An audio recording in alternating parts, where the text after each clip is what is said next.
Hey everyone, GarageKing here, and we are going to change the spark plugs on a Toyota Rav4 with a 4-cylinder. Here's what you need, and here's the nice to have. So let me explain what you need to have to do the job. You need to have 5/8 deep wall socket. I'll show you why. Those spark plugs are deep in the engine, so you're going to want to have that. You need an extension to go on because even this socket itself is not long enough. It's great if your extension has a locking pin, so that this way it won't release. You can't lose it, so that's good. So you need that. Then you need a 10mm socket. You need a rubber tool like this. I really like to have this in the need pile, not want pile. I guess you could have it in the want pile. People have it done, but I really think it should be in the need pile. I'll show you how it goes right on the spark plug, and you can drop them in there, spin them around, and thread them on because they are really deep. Because the problem with putting them in a socket is a lot of times the spark plugs fall out, and if you can start damaging stuff and ruining your threads and stuff. It is possible without it, but I really like to put it in the need pile. The other thing you really do need is a magnet. Now this one's just a cheap magnet. You can bend it any way. You need a magnet to go and get those spark plugs as soon as you free them up, and you'll see me using that. Now here, the nice to have pile. An extension, you'll see how I use it with the 10mm to take out the coils. You need a screwdriver with some dielectric grease just to put inside the coils, and then also a little bit of anti-seize never hurts. So those are the nice to have, and these are the need to have. These are the tools you have. Let's go do it. Okay, so here we go. We're under the hood of our Toyota. Getting the gloves on. So all we do, this plastic piece just pulls up just like this. There we go, just like so. And we're just gonna put that to the side. Now, here we go. We have 10mm socket I'd spoken to you about earlier. That's for the bolts on top of every coil. I use an extension, you don't have to. I just find it makes it a little easier for me and I don't have to reach. So, little tip, if you want, you can just do that. I'm just gonna undo them.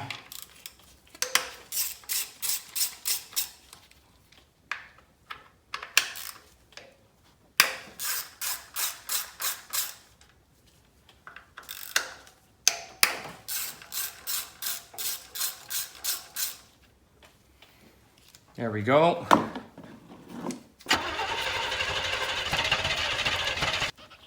Put those bolts aside. So now what I'm going to do is I'm just going to undo the clips to the coils. So here's a close-up of the coils. Talking about the tabs, so you just squish and you can see the plastic coming up.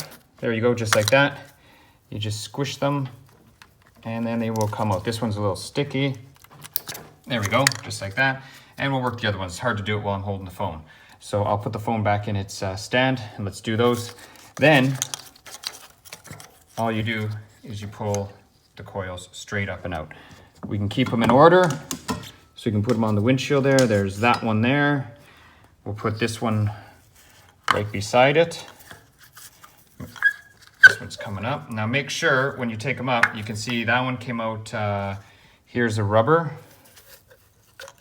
So just don't forget, don't lose this rubber piece. And that goes back on the coil just like that. Important tip, don't lose the rubber insulator. So it should go on the bottom. This one, the rubber came off with the coil, so that's great. We can put it right there. Now, another tip, if you have compressed air, that's great. Give it a little blowout just to make sure there's no dirt or anything in there. If you don't, not the end of the world because they are sealed by rubber, so there probably isn't anything in there anyway, but it's always just safer to be sorry. Safer to be safe than sorry. So it's always safer to be safe than sorry. So here's my compressed air. Just like so. And now we're gonna take the plugs out. Here's what I meant by the deep socket. You need a deep socket because it's gonna go right in these holes. And I wanna show you, if you don't use a thin-walled deep socket, it'll never work. And let me get you a close view. The holes there for the spark plug, you can see the socket, there's almost no space at all. Like it goes in there and it's pretty tight. So without a deep socket like this, you're never gonna be able to get it off. Now the one thing I use on my extension is I use one of these push lock ones. So it's not like a bearing, it actually snaps, so you just can't pull this off. You have to physically take it off with a screwdriver. You push that in and pull it apart. So that's kind of handy just because the socket goes so deep into the motor. So just wanted to give you a close-up of that.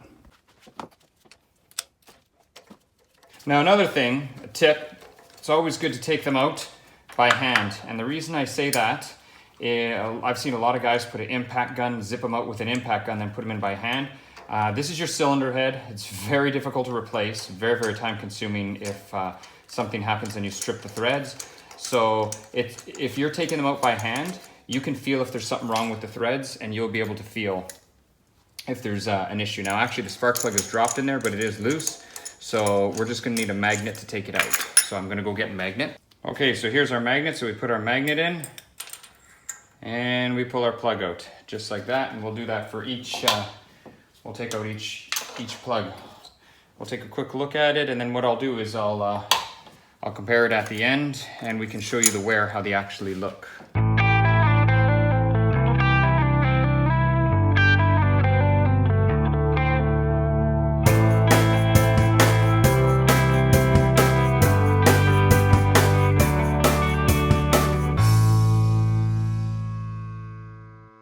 Now, if you have it available to you, a little bit of compressed air never hurts.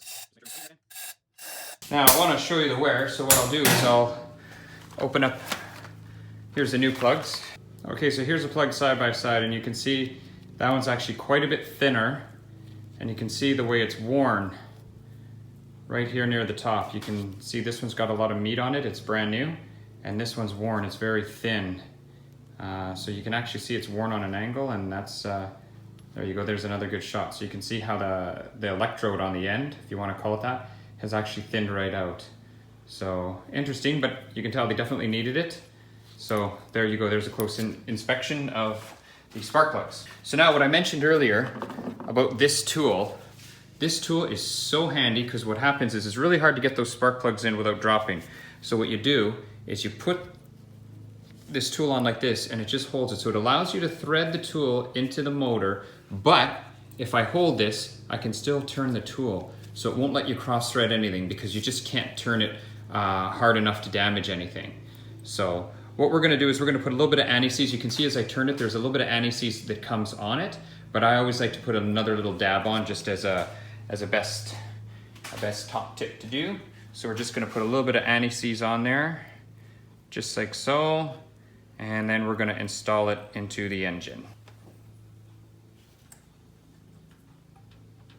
And I can feel there, I can twist, I can do this. Now it's important to know, on all spark plugs, you should look to see if they have a gasket or not, because they're all about the same torque, pretty much. And there's two types of spark plugs out there. There's with a gasket and without. And you're probably saying, wait a minute, gasket, spark plug? That doesn't make sense. Well, yes, there is. So let's take a used one, because it's easier to manipulate here. So these ones actually have a gasket. So you can see it's like a little washer here. So whenever you're installing a new one, as soon as you feel this washer seat, you go quarter to half a turn, and that seats the washer, and that's all they need. That's all they need to be tightened. So quarter to half a turn. Now, if it didn't have this, some of them are a little bit tapered, and they don't have it at all, and you can tell there's no ring on it, there's no gasket, there's no nothing, it's just straight steel going down. Those ones are only a 1/16 of a turn. So basically, once it bottoms, you give it a little bit more, and that's it. It's tight. So that's a torque for spark plugs. So let's open up the rest of these and install them into our tool. And then away we go. And I can feel it threading in properly. Just like so. 20 laps will be the call. Here we go, left to the green.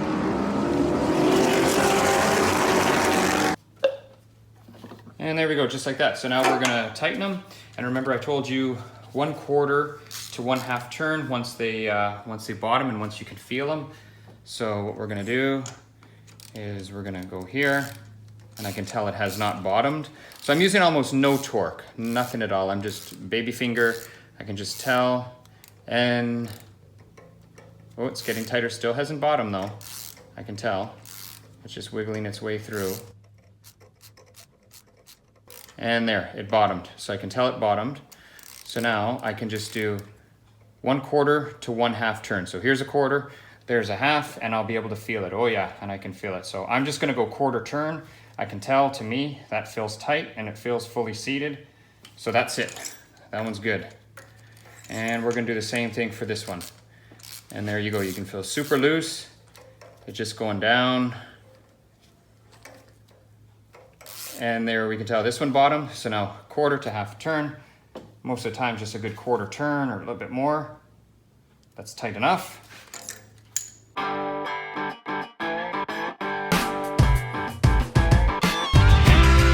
Make sure, just go over each one, make sure that they are fully tightened.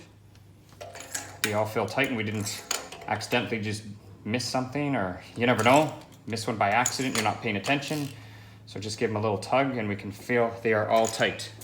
Okay, so our spark plugs are in and they're torqued. So now what we're gonna do, we're gonna use this fine little screwdriver here, and we're gonna use some dielectric tune-up grease. That's a nice little tip I have for you folks.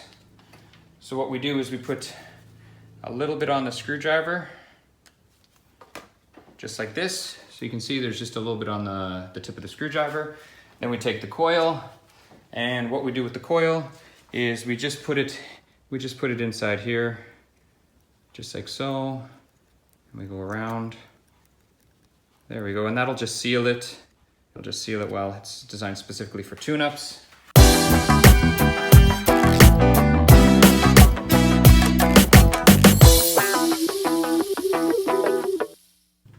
And now what we're gonna do is, these are the bolts for a coil. What I like to do is just give them a little dab of anti-seize. I like using anti-seize on everything because everything seems to rust. So there we go, we just start it by hand. Make sure nothing's cross-threaded.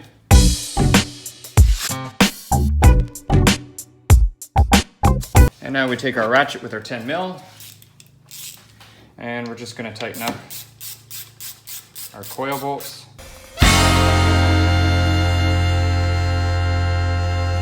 Now we're gonna plug our leads back into all of our coils. Make sure we hear the click.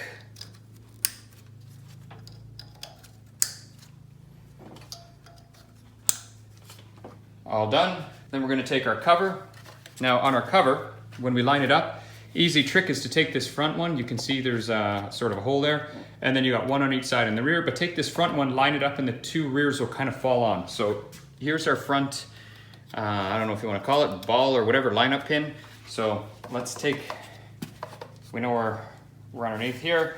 We're just gonna line it up and we can tell we're on. And then now, lightly, we can just feel the back ones, just like this, push the front down, like so, and the rear. There we go. So our job is now done. If you like my videos, I'd really appreciate if you would subscribe. It means a lot to me. I'm trying to grow my channel. If you have any questions, comments, or concerns, leave them in the bottom. I answer everybody, so nobody goes unheard on my channel. Thank you, GarageKing, over and out.